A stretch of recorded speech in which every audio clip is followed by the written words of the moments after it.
La paix de Dieu soit avec vous tous. Amen.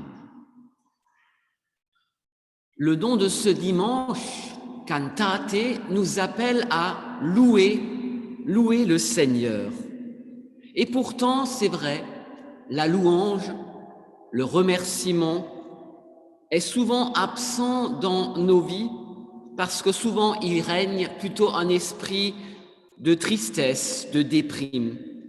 Au lieu de louer, de remercier Dieu, nous préférons souvent soupirer, murmurer au lieu de chanter, car nous sommes conscients de toutes les misères du monde. Nous sommes souvent secoués par les tempêtes de notre vie. On n'a plus envie de chanter, de louer. Et pourtant, là, je rappelle cette fameuse citation Martin Luther. Martin Luther nous encourage à louer Dieu, à chanter, car, dit-il, la musique est le meilleur don de Dieu. La musique chasse les tentations les plus grandes et fréquentes. La musique, dit Martin Luther, est la meilleure consolation pour une personne troublée et perdue. Même si elle ne peut pas chanter, la musique reste une consolation. Et la musique, dit-il, est une maîtresse qui rend les gens plus sereins, plus doux, plus raisonnables. C'est une belle parole de Martin Luther quand il dit « La musique rend les gens plus sereins, plus doux, plus raisonnables ». Aujourd'hui, le texte de prédication que nous allons entendre nous emmène dans un endroit où il est difficile de s'imaginer qu'on a envie de chanter. On voit ce matin Paul et Silas, l'apôtre Paul, son compagnon Silas, qui sont en prison. En effet, après avoir guéri une femme, Paul et Silas sont accusés de troubler la ville et ils sont traînés sur la place publique, jetés en prison, dans le cachot. Et que font-ils en prison? On aurait plutôt envie, la peine de les entendre crier et de se lamenter, mais non, plutôt, ils chantent, ils prient. C'est le livre des Actes des Apôtres au chapitre 16. Vers le milieu de la nuit, en prison, Paul et Silas chantaient les louanges de Dieu. Et les prisonniers les entendaient. Et tout à coup, il se fit un grand tremblement de terre.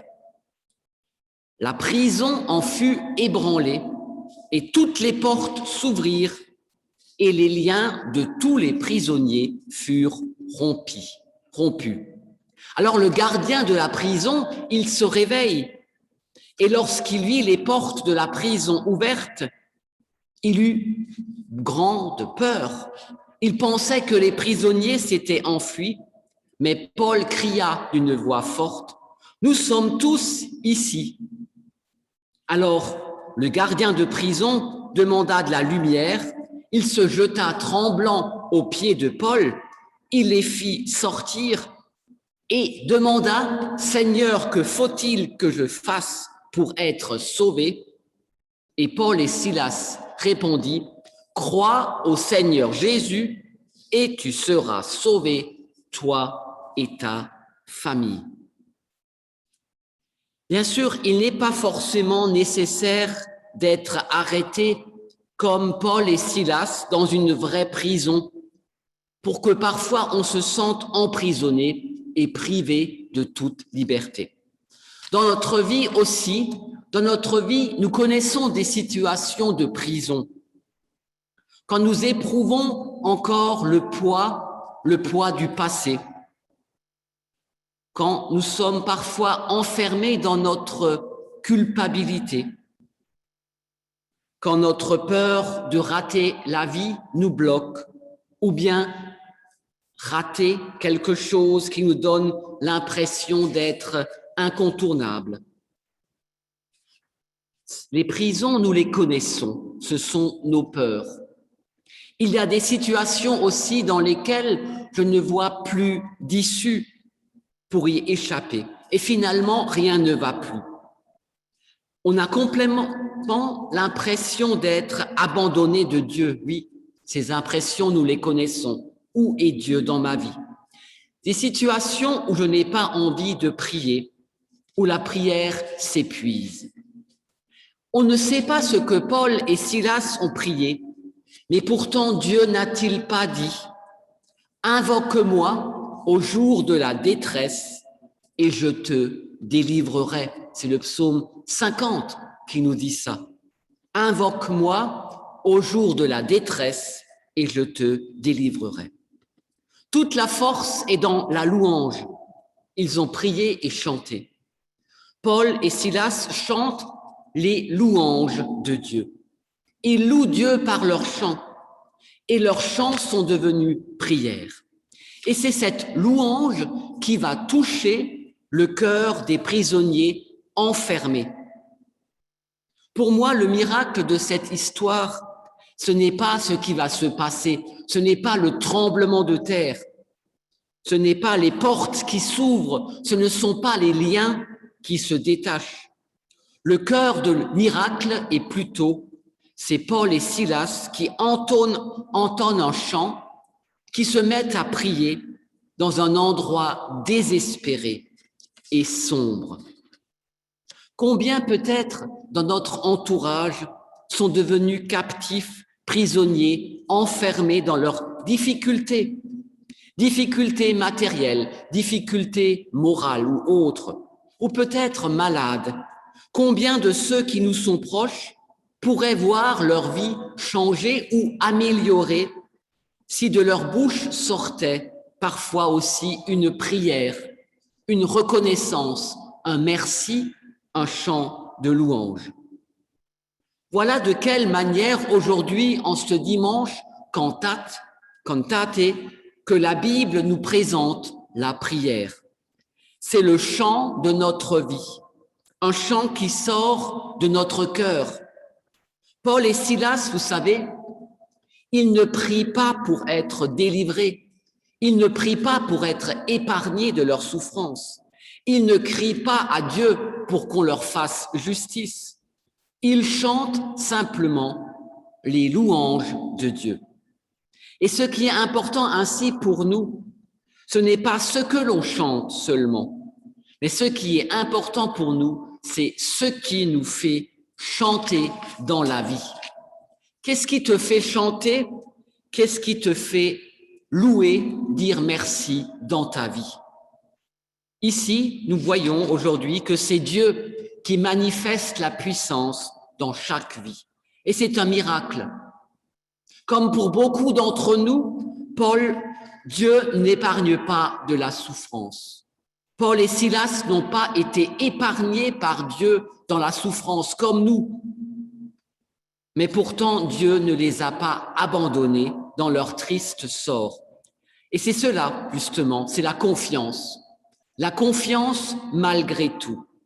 Ce qui nous fait chanter, c'est la confiance en Jésus, malgré tout, malgré la tristesse et la peine et la souffrance, la maladie.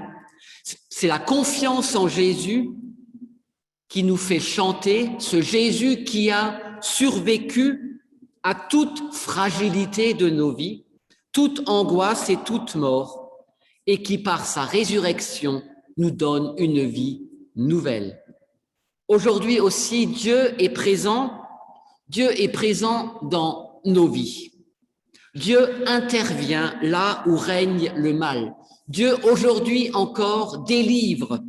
Il défend les pauvres, il relève les faibles. Il ne fait pas éclater les murs qui nous emprisonnent dans nos peurs et nos révoltes d'une façon spectaculaire. Nous ne sentons pas la terre qui tremble sous nos pieds, mais plutôt la main de Dieu qui peut se poser doucement sur nous. Oui, Dieu qui pose sa main chaque jour doucement sur nous et qui nous rappelle la parole qui nous accompagne. Jamais je ne t'abandonnerai, jamais je ne te laisserai sans secours. C'est cela notre espérance. Et c'est ainsi que l'histoire pourrait se terminer dans la reconnaissance, dans cette parole de confiance que jamais Dieu ne nous abandonne. Mais l'histoire, nous l'avons entendu, continue. Le gardien de prison pose la question à Paul et Silas, justement, qu'est-ce que je dois faire pour être sauvé? Et c'est là qu'ils lui répondirent une parole toute simple.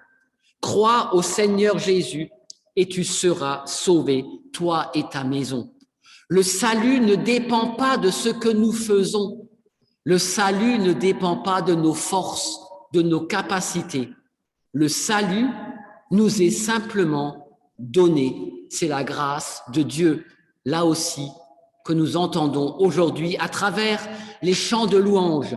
Le salut est donné.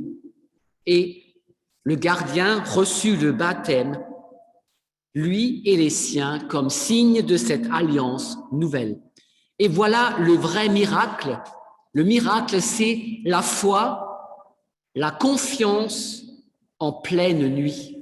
C'est cela le miracle aussi que nous pouvons vivre, la foi, la confiance dans nos doutes, la foi en pleine nuit.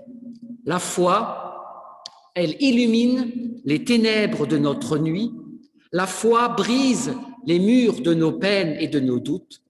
La foi fait éclater les verrous de nos peurs et de nos souffrances. Alors chantons au Seigneur un chant nouveau, car il fait des merveilles, oui, il fait des merveilles aussi dans nos vies, aussi dans ta vie. Amen.